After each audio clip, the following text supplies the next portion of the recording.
علیکم ورحمۃ اللہ وبرکاتہ۔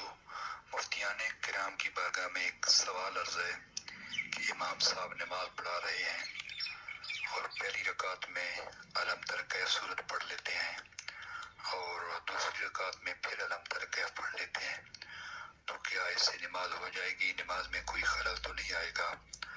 اور ایک اور بات ہے کہ امام صاحب ایک سورت پڑھتے ہیں مثلا علم تر کیف اور دوسری رکعت میں پیچھے والی سورت پڑھ لیتے ہیں کوئی، تو اس میں کیا سجدہ سہو لازم آئے گا یا اس کے بارے میں کیا حکم ہے؟ شرعی رہنمائی فرما دیں۔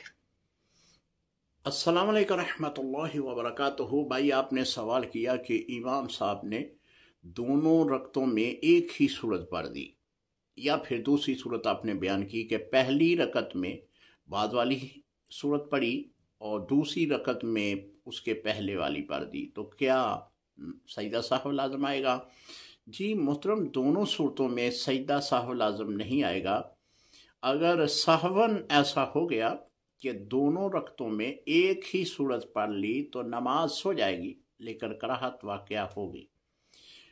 دوسری جو آپ نے فرمایا ہے کہ صورت، اس کے بارے میں جی اگر ترتیب الٹ ہو گئی، جو پہلے پڑھنی تھی وہ بعد میں پڑھ لی، جو بعد میں پڑھنی تھی وہ پہلے پڑھ لی، تو ایسی صورت میں بھی جو ہے وہ نماز ہو جائے گی، لیکن اس کو بھی بعض علماء نے کراہت کے طور پہ لکھا ہے، لیکن نماز اس سے بھی ہو جائے گی۔ السلام علیکم رحمۃ اللہ، لیکن سجدہ سہو لازم نہیں آئے گا۔